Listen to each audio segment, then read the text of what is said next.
بسم الله والحمد لله والصلاة والسلام على عبده ومصطفاه نبينا محمد وعلى آله وصحبه ومن والاه.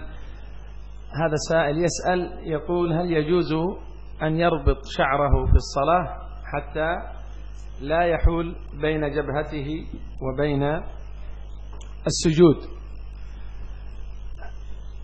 ربط الشعر الطويل وعقصه ثبت، لكن الآن كثير من عنده شعر طويل ربما يعني يربطه بصفة تشبه صفة النساء، فالأفضل أن يلبس الكوفية على رأسه حتى تحبس الشعر عن النزول، أو أن يكون حائل بين جبهته وبين سجوده، هذا الأفضل. Pertanyaannya, bolehkah mengucir rambut saat sholat agar tidak menghalangi antara kening dengan tempat sujud? Apakah tujuan memakai peci, bukankah itu sama dengan mengucir rambut agar tidak menghalangi antara kening dengan tempat sujud ketika sholat? Jawaban beliau bahwa bagi yang mungkin rambutnya agak panjang,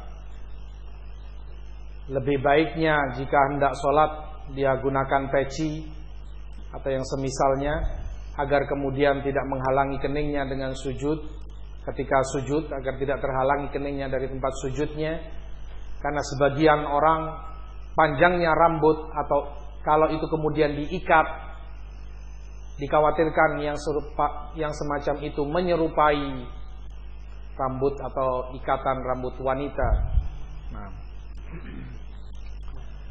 يقول هل بإمكان يرى رجل رؤية يرى الله في رؤيته في المنام، وهل ثبت أن الرسول صلى الله عليه وسلم رأى الله في منامه؟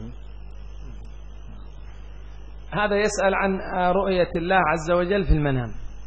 رؤية ذات الله سبحانه وتعالى في المنام لا يمكن أن تكون، لكن من الناس من يرى في المنام أمر الله سبحانه وتعالى له بشيء، أما أن يرى الله سبحانه وتعالى في الحياة الدنيا في منامه أو في غير منامه فهذه هرطقات. فالله سبحانه وتعالى يقول: لا تدركه الأبصار وهو يدرك الأبصار. وأما رؤية النبي صلى الله عليه وسلم فإن الحق من ذلك أن النبي صلى الله عليه وسلم أجاب فقال عندما سئل: هل رأيت ربك؟ قال: نور أنا أراه.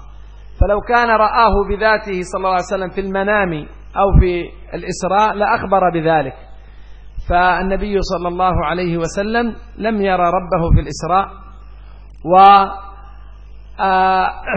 أما الأمر الذي ينبغي أن ينبه له وهو الأمر العقدي المهم، وهو من أصول عقيدة أهل السنة والجماعة، أن الله يرى يوم القيامة، يراه المؤمنون بأبصارهم لا يضامون في رؤيته جل وعلا، وهو من أنعم النعيم، بل هو أنعم النعيم في الجنة. نعم. Pertanyaan berikutnya, apakah mungkin bagi seseorang bermimpi melihat Allah dalam tidurnya, dalam mimpinya? Lalu apakah benar bahwa Rasulullah SAW melihat Allah dalam mimpinya? Jawaban beliau, kalau yang pertama, apakah mungkin seorang bermimpi melihat Allah dalam mimpinya, maka ini tidaklah mungkin. Baik di dalam mimpi ataupun ketika orang terjaga, tidak akan mungkin Allah Subhanahu wa taala dilihat di dunia ini. Seperti yang telah Allah sebutkan dalam Al-Qur'an, la tudrikuhul absar wa huwa yudrikul absar. Tidak akan ada yang bisa pandangan manusia melihat Allah di dunia ini. Maka tidaklah mungkin bagi siapapun untuk melihat Allah Subhanahu wa taala di alam dunia ini. Dan yang mengatakan bahwa dirinya melihat Allah atau mimpi melihat Allah, maka semua itu adalah dusta dan yang diada-adakan. Adapun Rasulullah sallallahu alaihi wasallam, beliau ketika Isra Mi'raj, ketika ditanya apakah beliau melihat Allah, yang beliau jawab, nurun anna ara, cahaya yang menghalangi aku untuk melihatnya. Beliau hanya melihat cahaya sallallahu alaihi wasallam. Artinya dari hadis ini Jika memang Rasulullah SAW pernah melihat Allah, pastilah akan beliau kabarkan bahwa beliau benar-benar melihat Allah Subhanahu wa ta'ala. Tapi kenyataannya tidak. Perkara lain yang mungkin perlu diingatkan, penting adanya bahwa termasuk dari akidah Ahlus Sunnah wal Jamaah, bahwa kaum mukminin di hari kiamat kelak akan melihat Allah Subhanahu wa ta'ala secara langsung. Dan itu merupakan kenikmatan terbesar, kenikmatan yang tiada tara ketika mereka di dalam jannah di surga Allah Subhanahu wa ta'ala. Min wasfi as-sirat annahu adab min asy-sya'r wa had min as-sayf. Naam. Ma yas'alan hada lakin adab min asy-sya'r. Adab. هذا يسأل عن الصراط الذي ينصب على متن جهنم، على ظهر جهنم، يمر به الناس المؤمنون وغير المؤمنين يوم القيامة. هل جاء في وصفه أنه أدق من الشعر؟ نعم، جاء في هذا أنه أدق من الشعر، أي من شدة حدته. وهذا الذي فسر به قول الله جل وعلا: وإن منكم إلا واردها كان على ربك حتما مقضيا ثم ننجي الذين اتقوا ونذر الظالمين فيها جثيا. ما من أحد إلا سيمر على جهنم من على الصراط، فمنج ينجيه الله سبحانه وتعالى، ومنهم من تأخذه الكلاليب. والناس في مرورهم على هذا الصراط يتفاوتون بحسب أعمالهم وإيمانهم، فمنهم من يمر كلمح البصر، ومنهم كالبرق، ومنهم كالجواد، ومنهم من يجري جريا كالرجل الشديد، ومنهم من يحثو يعني حبوا، ومنهم من تتخطفه الكلاليب. نسأل الله سبحانه وتعالى أن يجعلنا وإياكم من الناجين ومن الذين يمرون على الصراط كالبرق ولمح البصر. Pertanyaan berikutnya, apakah benar sifat sirat, jembatan yang ada di yaumul qiyamah di atas jahannam, seperti rambut yang dibelah 7? Yang beliau jawab bahwa yang ada di dalam riwayat, sifat jembatan tersebut lebih tajam dari pedang dan lebih lembut dari rambut.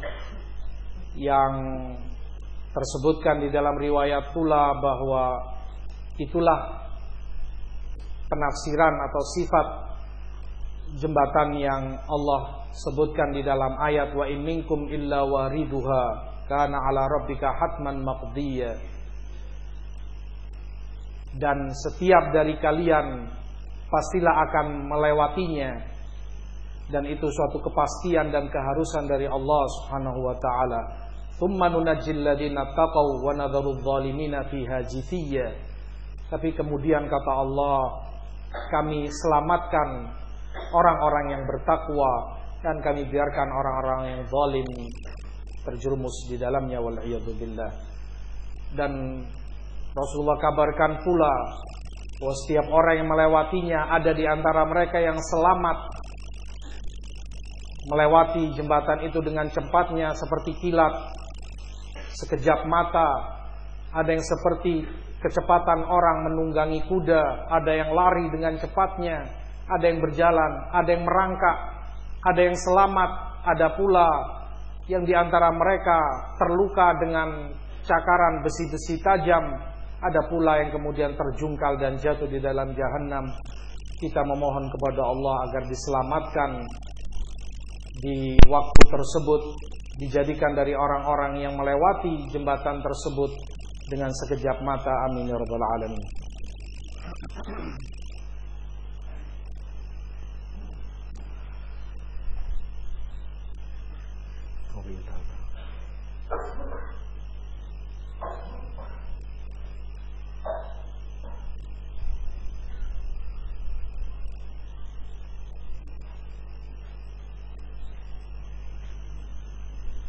يقول ما حل جمعة الاعتراف ولماذا هناك خلاف بين المشايخ؟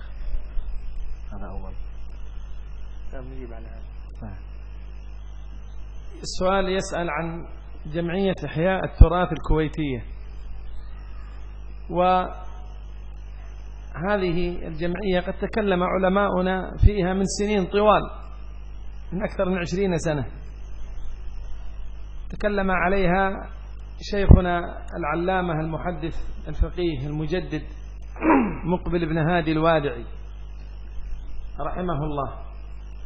تكلم عليها شيخنا العلامة الإمام المحدث الفقيه المجاهد حامل لواء الجرح والتعديل وإمام أئمة الجرح والتعديل في هذا الزمان حفظه الله الشيخ ربيع بن هادي المدخلي. تكلم عليها الشيخ العلامة الفقيه شيخنا عبيد حفظه الله وبارك في عمره، وحفظ الله الشيخ ربيع، وحفظ الله سائر مشايخ أهل السنة والجماعة. تكلموا على هذه الجمعية وغيرهم كثير، ولو ذهبنا نذكر العلماء الذين تكلموا في هذه الجمعية لطال المقام، ولكن ينبغي أن نعطيكم لمحة عابرة على أثر هذه الجمعية في بلاد المسلمين. أولا اليمن مزقت الدعوة السلفية. جاءت هذه الجمعية إلى اليمن وكلمة السلفيين واحدة مجتمعة، ففرقت السلفيين،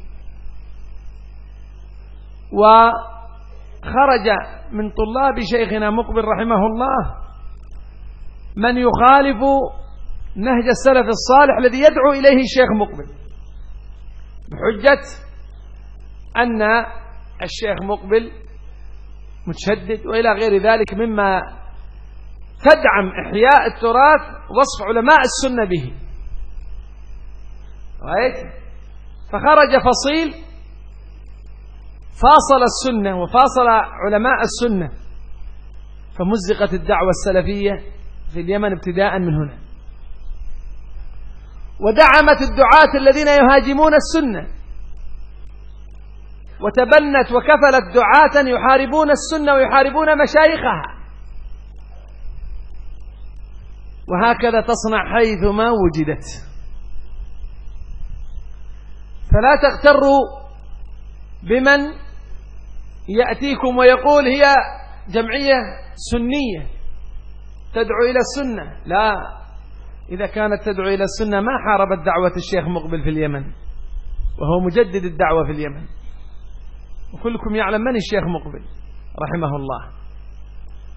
وما حاربت الشيخ ربيع، ولا حاربت الشيخ عبيد، ولا حاربت مشايخ السنة جميعا. انظر، هل تتبنى مشايخ السنة؟ قد تستغل بعض المنسوبين إلى السنة تدعوهم لإقامة محاضرات حتى يزعزعوا الصف السني، فيقال انظر هذا عاقل، هذا ما شاء الله متزن، هذا هو الداعية الوسط، وهؤلاء متشددون متنطعون منفرون. ومن هنا ننصح ما هو كل داعية بل كل شيخ وكل عالم أن يرجع لعلماء السنة في كشف حال هذه الجمعية. نحفر آبار، نكفل الأيتام، نتكفل بدعاة، نبني مساجد، نقيم محاضرات، هذا كله خير عظيم، لكن إذا كان على سنة وهدي. أما أن يكون ذريعة لبث الأفكار الحزبية ولغض الطرف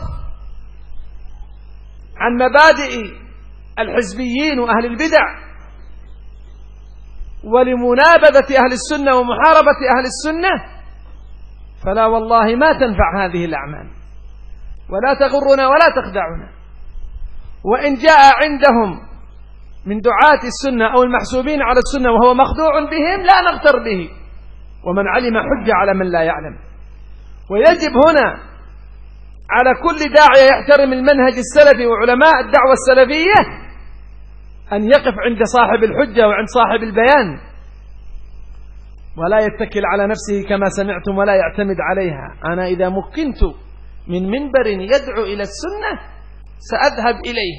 الله أكبر. طيب لو جابك الصوفية الخرافيون وكثرت سوادهم وكثرت دعاء وغررت الناس وغششت الناس بأن هؤلاء عندهم خير وعندهم سنة وعندهم وعن خدع دهماء الناس بوجودك بينهم.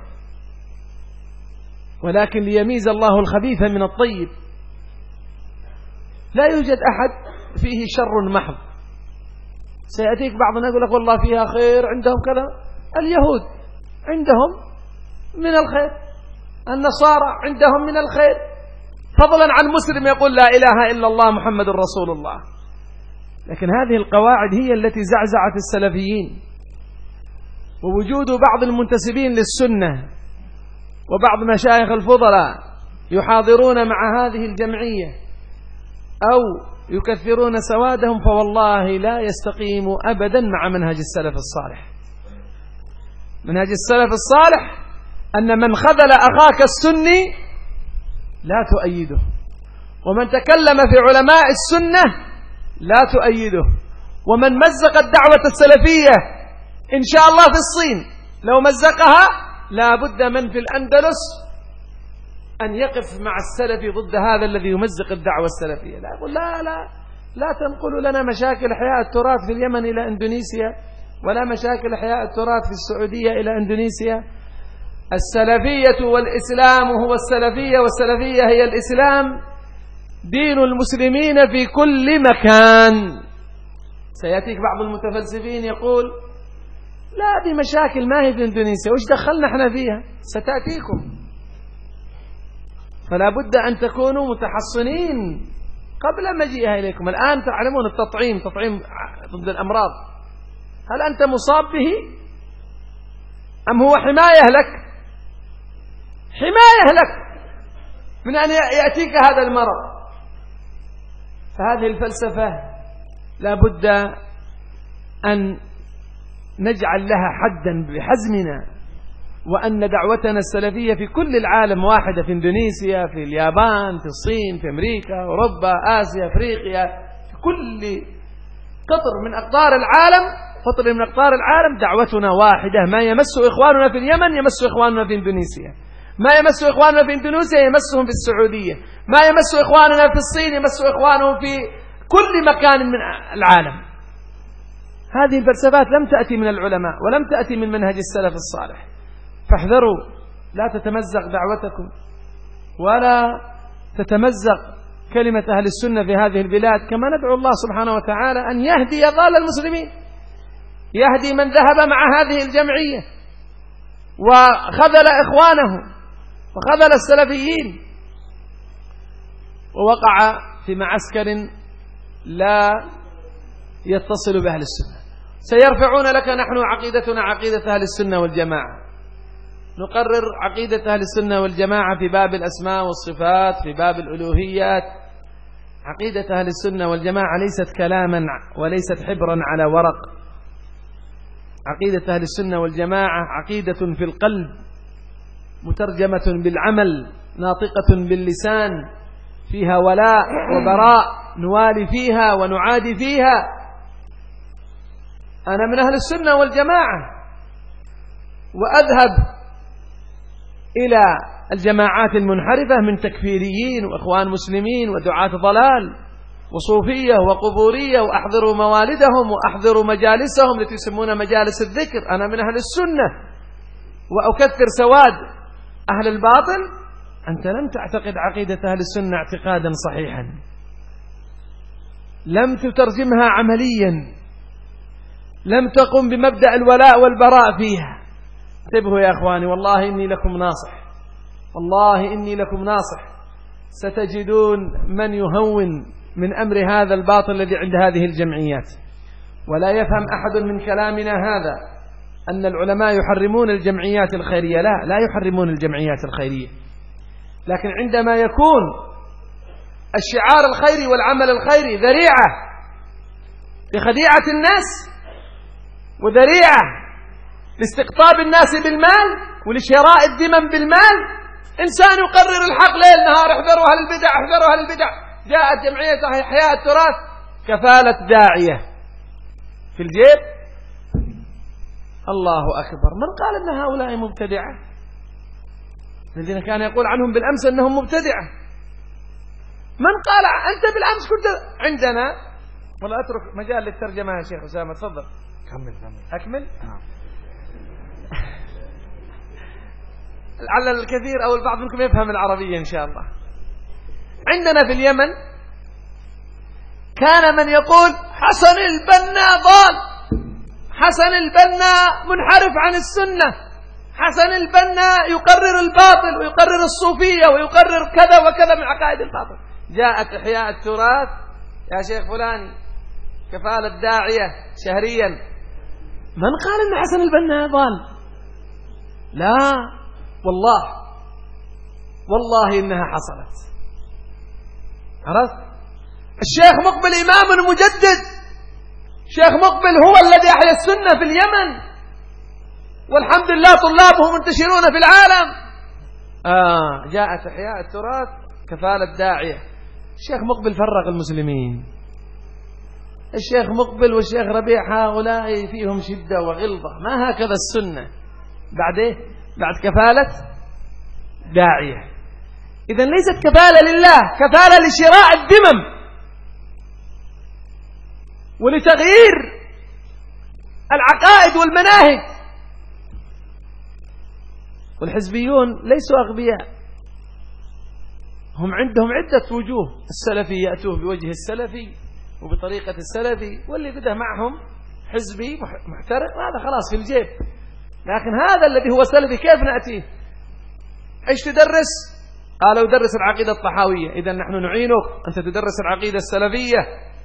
ولاحظ رؤوس الحزبيين يدرسون عقائد أهل السنة.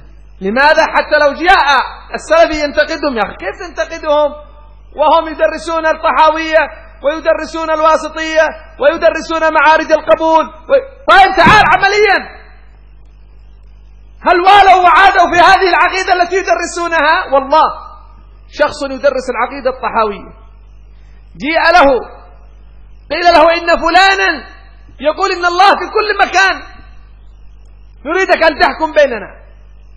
والرجل هذا لم يكن يتصور أن هذا اللي يدرس العقيدة الطحاوية سيخذله. قال يا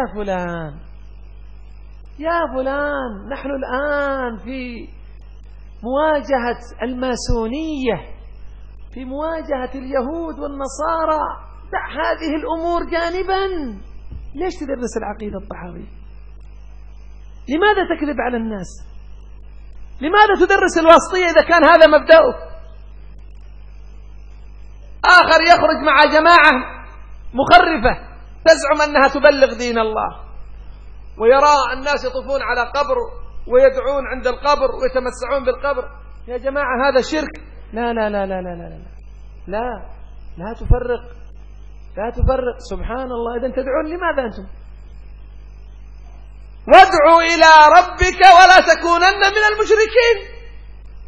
الدعوة دعوة إلى التوحيد، والله دعوة إلى إيه؟ إذن لا تغتروا بمن وإحنا في المحاضرة كلها لو فطنتم إن شاء الله وتكونوا من الفطناء كلها في تثبيت القول والعمل. قول وعمل. من درس عقيدة أهل السنة والجماعة ولم يلتزم بها والله لو يدرسها ليل نهار. يا أيها الذين آمنوا لما تقولون ما لا تفعلون كبر مقتا عند الله أن تقولوا ما لا تفعلون. وعالم بعلمه لم يعملا معذب من قبل عباد الوثن. أول من تسعر فيهم النار العالم الذي لم يعمل بعلمه، والمتصدق الذي تصدق رياء، والمجاهد الذي قاتل ليقال فلان شجاع. إذن تاريخ هذه الجمعية معنا نحن معاشر دعاة السنة مجرب ومعروف. فاحذروا يا شباب إندونيسيا، يا أهل السنة والجماعة هنا، من أن تمزق صفكم وتشتت شملكم تحت شعار أنها جمعية سنية. معهم الشيخ فلان يدرس، معهم الشيخ فلان يدرس، ومعهم من علماء المدينة من يأتي، ومعهم من مشايخ السنة في المدينة من يأتي. والله لو خرج الإمام البخاري ودرس معهم وهم على هذه الحال يحاربون السنة من خدعنا. البخاري بشر يخطئ ويصيب، وعندنا من الأدلة والبراهين ما يثبت إدانتهم ويثبت مشاققتهم لأهل السنة والجماعة. نسأل الله سبحانه وتعالى أن يسلمنا وإياكم من شرها.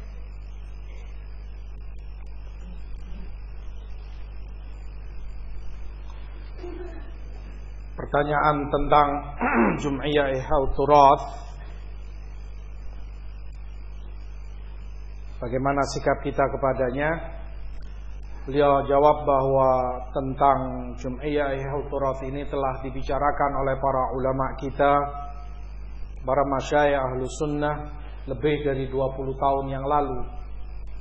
Baik itu Syekh Muqbil Ibn Hadi Al-Alim Al-Allama Al-Mujaddid rahimahullahu ta'ala, demikian pula Al-Syekh Al-Allama Al-Imam Rabi' Ibn Hadi Al-Madkhali hafizahullahu ta'ala, demikian pula Al-Syekh Al-Allama Al-Faqih Ubaid Al-Jabiri hafizahullahu ta'ala, dan masih banyak tentunya para ulama kita dan masyayikh yang telah membicarakan dan mentahdir Jum'iyah ini semenjak lama, di mana Jum'iyah Ihyaut Turath ini telah memecah belah dakwah di Yaman, yang semula dakwah salaf di Yaman adalah satu, bersama imamnya, bersama ulamanya Syekh Muqbil rahimahullahu ta'ala.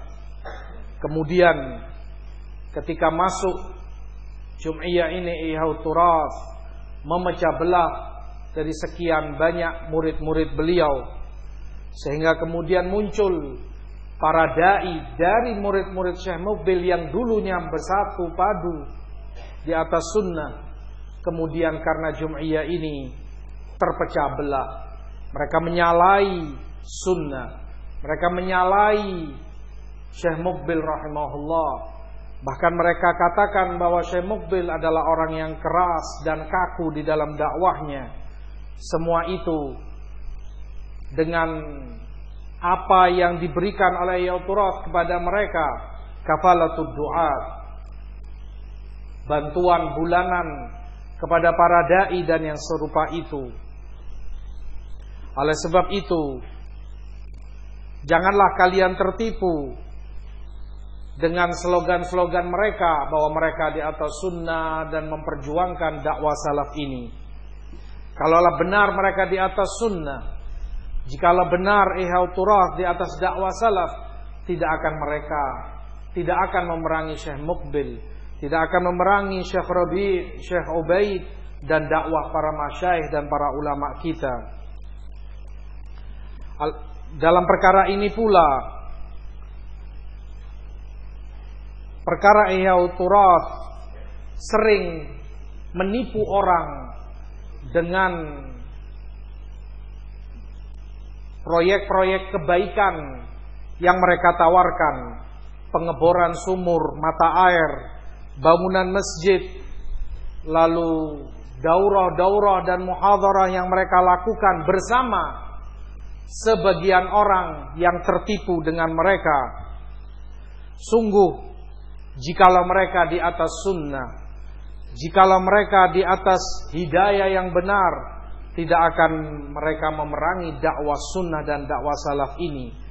Kalau benar mereka di atas sunnah dan dakwah salaf ini, tidak akan mereka memangku dan merangkul ahlul bid'ah dan ahlul batil dengan berbagai macam ajarannya.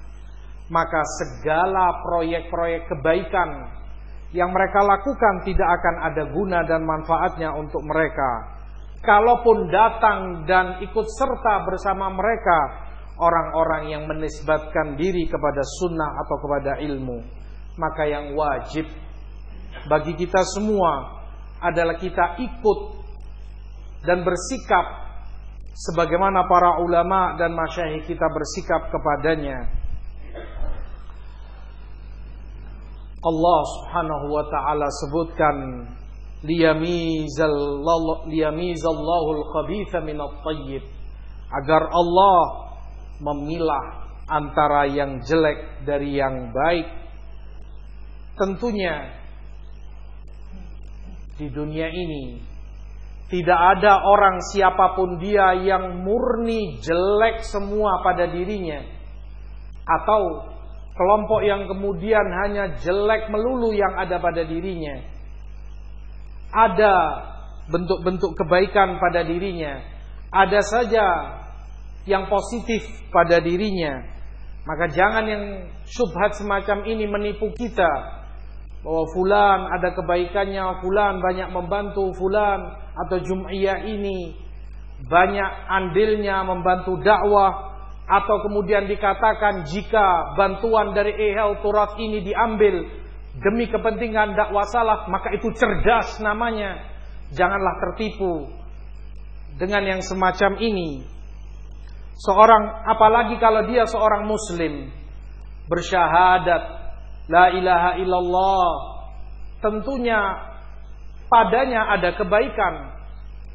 Seorang kafir pun ada padanya nilai kebaikan. Tetapi jika kemudian kebaikan-kebaikan ini digunakan untuk memerangi dakwah, untuk memerangi ahlus sunnah wal jamaah, maka tiada arti dan tiada guna semua kebaikan tersebut. Yang ikut dan turut serta dalam dakwah serta kegiatan Ihya Turat, maka dia telah memperbanyak kuantitas mereka, memperkuat mereka, dan yang semacam itu bukan dari ajaran salafus saleh. Bahkan jikalau seseorang ikut serta dalam kegiatan-kegiatan mereka, maka itu termasuk khudlan, memerangi dan meninggalkan pertolongan kepada saudara-saudaranya Ahlus Sunnah wal Jamaah. Padahal dia tahu Ihya Turat telah memecah belah dan merusak dakwah di sana sini. Jangan pula kita tertipu dengan slogan-slogan yang diangkat oleh mereka, bahwasanya apa yang terjadi di Kuwait, apa yang terjadi di negeri Yaman, biarlah terjadi di sana, tidak perlu dimasukkan di sini, tidak perlu kita ketahui. Seruan ini pun tidaklah benar adanya. Kalaupun apa yang terjadi di negeri Cina, dan itu kepada saudara-saudara kita Ahlus Sunnah, maka yang di Spanyol dan di seluruh penjuru dunia akan ikut merasakannya, akan ikut serta terlibat dalam apa yang menimpa saudaranya. Maka hendaknya kita pun tahu apa yang menimpa dan terjadi kepada saudara-saudara kita Ahlus Sunnah di banyak negeri, di Yaman, di negeri-negeri yang lainnya. Janganlah kita ikut andil, berjalan, bersatu padu, berta'awun dengan jum'iyah yang semacam ini, yang memerangi dan mencoba-cabik barisan salafiyin di banyak negeri. Jangan pula kita tertipu salah satu dari syubhat mereka, bahwa mereka Jum'iyah Turat atau yang bersamanya mengajarkan akidah Ahlus Sunnah, akidah asma wa sifat yang benar sesuai dengan ajaran salafus saleh, atau menerapkan dan menyampaikan tauhid uluhiyah dengan benar, memerangi kuburiyah dan syirik dan yang serupa dengan itu. Perlu kita ketahui bahwa akidah Ahlus Sunnah bukanlah akidah hitam di atas putih, bukanlah hanya tertulis di dalam kitab, tetapi akidah yang kita amalkan dalam kehidupan sehari-hari.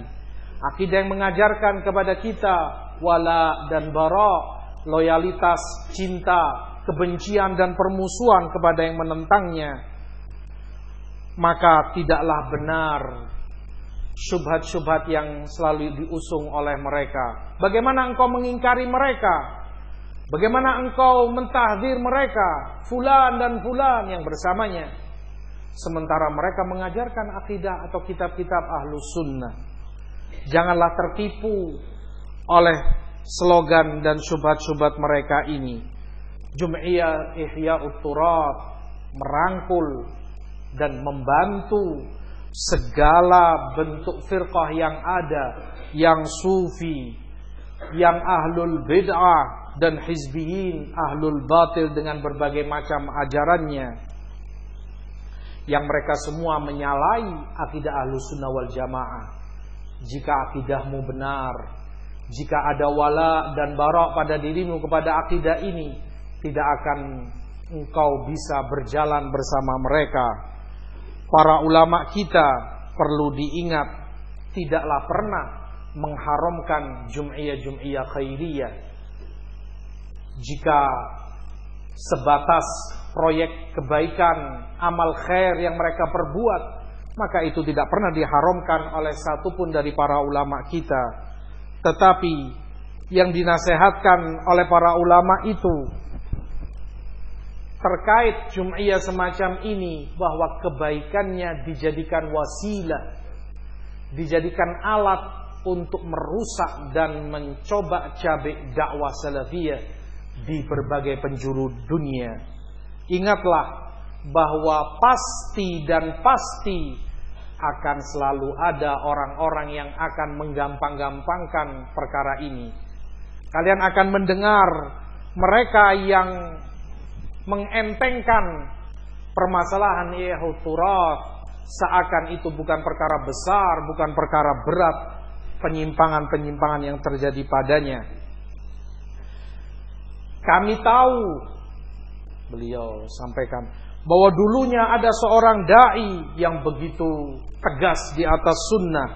Seorang da'i yang dulunya begitu teguh di atas dakwah salaf ini, dengan lantang mengatakan bahwa Hasan al-Banna adalah da'i dan tokoh kesesatan. Dengan lantang ia sanjung Syekh Muqbil, Syekh Rabi dan para masyayikh dakwah yang lainnya.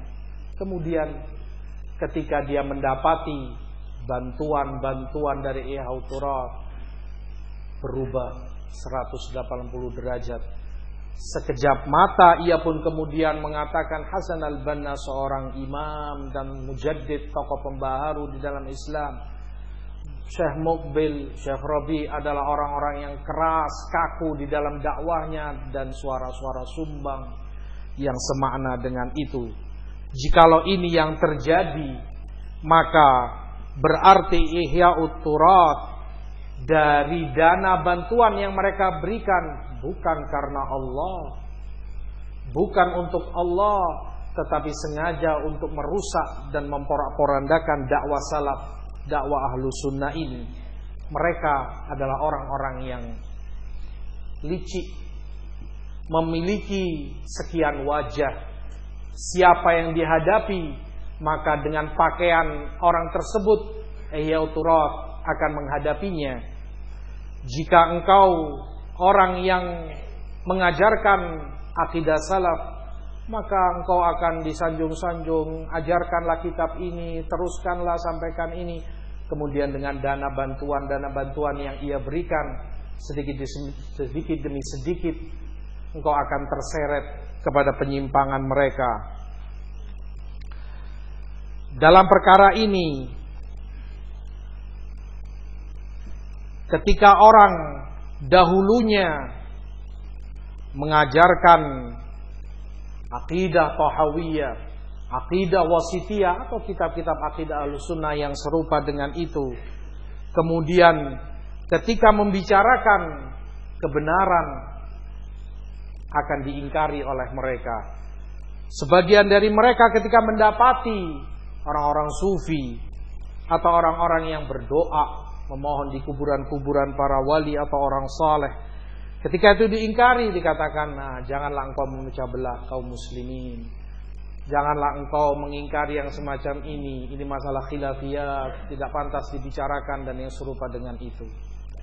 Ini merupakan dampak nyata, pengaruh dari dakwah atau gerakan Jum'iyah Ihya'ut Turath.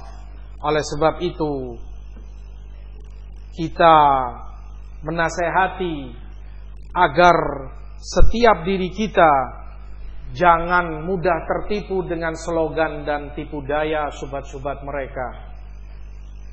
Cukuplah pelajaran dari orang-orang yang telah tertipu oleh mereka. Salah satu dari mereka dahulunya atau orang ini menghadapi orang yang mengingkari bahwa Allah Subhanahu wa taala berada di atas langit. Maka dia ingin agar orang ini dinasehati, dibawalah kepada seorang yang dia anggap alim, dan orang ini bersama Ihya'ut Turath mengajarkan kitab-kitab akidah dengan harapan yang mengajarkan kitab Tahawiyah, yang mengajarkan Wasithiyah dan kitab Ahlussunnah bisa mengingkari, bisa menasehati keyakinan yang sesat semacam ini bahwa Allah ada di mana-mana, pengingkaran bahwa Allah ada di ulu dan di atas langit. Ternyata setelah di hadapan orang alim ini, justru yang dikatakan orang ini, wahai fulan, perkara ini tidak perlu diingkari, perkara ini tidak perlu kamu pertajam. Kita menghadapi orang-orang kufar, kita menghadapi orang-orang Yahudi begini. Makhdul, ditinggalkan pertolongan kepadanya menghadapi ahlul bid'ah dan ahlul batil. Janganlah tertipu, cukuplah pelajaran dari orang-orang yang telah terjerumus dalam jebakan-jebakan mereka. Maka sejarah Ihya'ut Turath ma'ruf betapa mereka memerangi dakwah salaf ini siang dan malam hari. Maka nasihatku, wahai ahlus sunnah wal jamaah, wahai para salafiyin di Indonesia, agar kalian meninggalkan dan berhati-hati menjauh dari segala dakwah dan tipu daya Ihya'ut Turath dan yang serupa dengannya. Janganlah kalian tertipu hanya karena bersamanya beberapa para syekh, beberapa para ulama Madinah. Kalau mereka sesat, kalau mereka tidak benar, tidak akan bersamanya syekh fulan dan fulan. Kalau mereka tidak benar, kalau mereka menyimpang, apa iya doktor fulan, profesor doktor fulan ikut bersamanya mengisi di sana dan di sini? Janganlah tertipu dengan tipu daya mereka ini. Kalau saja seandainya Imam Bukhari sekalipun bersama mereka, kita tidak akan mau tertipu. Imam Bukhari manusia, bisa salah, bisa benar. Kalaupun seandainya kita tidak ingin tertipu hanya karena fulan bersamanya. Kita, para masyayikh kita memiliki dalil-dalil yang begitu banyak, bukti-bukti yang begitu kuat tentang penyimpangan-penyimpangan Ihya'ut Turath dan betapa dia memerangi terang-terangan dakwah sunnah ini, dakwah salafiyin Ahlus Sunnah wal Jamaah di banyak berbagai negeri. Oleh sebab itu nasihat beliau untuk kita tidak mendekat, tidak berta'awun dan menjauh dari mereka, itulah keselamatan. أقول الحمد لله أن الإخوة نبهوني قبل على كلمة مريكا أن كلمة مريكا في العربية قرية أمريكا يعني الحمد لله أنني نبهت. كان أحد المشايخ قبلي يسمع المترجم يقول مريكا أنا لم أذكر أمريكا. فالحمد لله رب العالمين. Beliau sebutkan telah diberi penjelasan sebelumnya bahwa dalam bahasa kita mereka itu artinya bentuk jamak dari kata ganti orang ketiga, yang semula ketika awal mendengar kata semacam ini akan dianggap bahwa ini negara Amerika karena serupa di pendengaran beliau, di mana salah seorang dari masyayikh beliau Syekh Abdullah bin Salfid hafizahullah ketika menyampaikan daurah di Bantul, ketika diterjemahkan oleh salah seorang ustadz kita, terangkan mereka begini, Syekh mengingkari, mengatakan, ya akhi, yang aku sampaikan adalah tauhid, tentang akidah, tentang manhaj. Kenapa kau bicara Amerika? Seakan kau masukkan kita dalam perkara politik. Lalu kemudian diterangkan, bukan ya Syekh, mereka itu artinya home, yani jamaah. Entah al-waqt. نكتفي بهذا ونسأل الله سبحانه وتعالى أن يبارك في الجميع وأن يحفظكم من كل سوء ومكروه وأن يثبتنا وإياكم على السنة وأن يجمعنا وإياكم دائما في لقاءات الخير، ونسأل الله سبحانه وتعالى أن يحفظكم من كل شر ومن شر الفتن ما ظهر منها وما بطن. فالنبي صلى الله عليه وسلم قال إن السعيد لمن جنب الفتن، إن السعيد لمن جنب الفتن، إن السعيد لمن جنب الفتن ولمن ابتلي فصبر فواها. اللهم جنبنا الفتن ما ظهر منها وما بطن وثبتنا إن ابتلينا يا رب العالمين. صلى الله وسلم وبارك على نبينا محمد وعلى آله وصحبه أجمعين. Aku memohon kepada Allah Subhanahu wa taala agar memberkahi kita dalam setiap amal perbuatan kita, agar kemudian Allah akan menyatukan kita kembali dalam pertemuan-pertemuan yang baik dan barokah semacam ini. Aku memohon kepada Allah Subhanahu wa taala akan menjauhkan kita dari segala bentuk kejahatan fitnah yang tampak maupun yang tersembunyi. Karena Rasulullah sallallahu alaihi wasallam telah sabdakan, innas sa'id laman junibal fitan, innas sa'id laman junibal fitan, innas sa'id laman junibal fitan walaman tuliya fasabara fawaha. Sungguh orang yang bahagia itu adalah orang yang dijauhkan dari fitnah. Sungguh orang yang bahagia, yang selamat adalah yang diselamatkan, dijauhkan dari fitnah. Sungguh orang yang bahagia adalah yang diselamatkan dari fitnah dan yang mendapat ujian dari Allah. Dia pun kemudian bersabar dan bahagialah dia. Maka kami memohon kepada Allah agar diberikan taufik, diberikan keselamatan dari segala macam bentuk fitnah yang tampak maupun tersembunyi, dan di zaman fitnah agar kita diberikan olehnya sabat, keteguhan dan istiqamah di atas al-haq. Amin ya rabbal alamin. Wa sallallahu alaihi Muhammad wa ahsanallahu syekhana hani khairal jazahullahu khairal jazaa wa ahsanallahu fi ilmihi, barakallahu fi ilmihi wa amalihi wa jazakumullahu khairan. Terima kasih. وكريم كاسي. جزاكم الله خير. السلام عليكم.